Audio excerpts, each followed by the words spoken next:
It's time to make your great escape, and heaven knows you need a break. Forget your duties, forget your cares.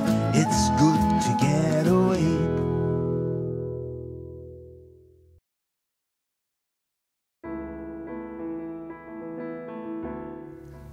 Once the Sibley family had recruited all the investors to build this place, they assembled an army of workers, and they wanted it completed quickly. And as the work started here, there was one remaining feature of that Confederate powder works that was not torn down. It's the powder works chimney. And that chimney is still standing today. Even a lot of people who've spent most of their lives in Augusta may not realize this, but the chimney is not a part of Sibley Mill. It looks that way from the street, but it's a separate piece of property and a separate structure about 10 feet from the mill's front door. And it was preserved as a monument to the people that worked here and people that lived and died during the Civil War for that cause. And one of the things the Sibley family added, besides the interesting architecture, is they put a very colorful coat of arms in painted molding over the mill's main entrance.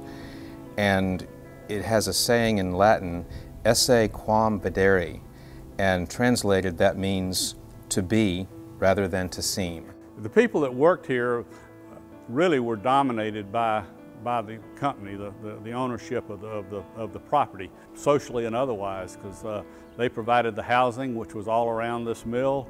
The company owned the housing. They live in company housing. They work in the store. The mill bell would ring to bring them to work. It would ring for lunch break, and it'd ring to end of the day for them to leave and another shift to come in. The churches were built by the company. The baseball teams, the recreational areas were all built by the company. You had a company store.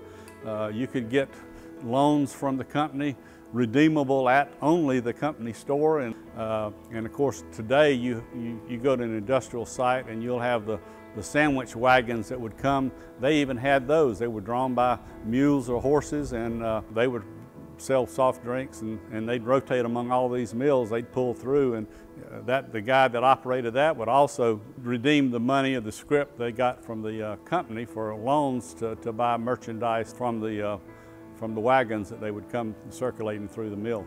Sibley Mill, with all of its looms and all of its employees and all of its prosperity, operated for over 100 years, 24 hours a day, 7 days a week. They closed on 4th of July and part of the day on Christmas. But everything has to come to an end, and for the Sibley, the end was hastened by the decline of textiles all across the United States.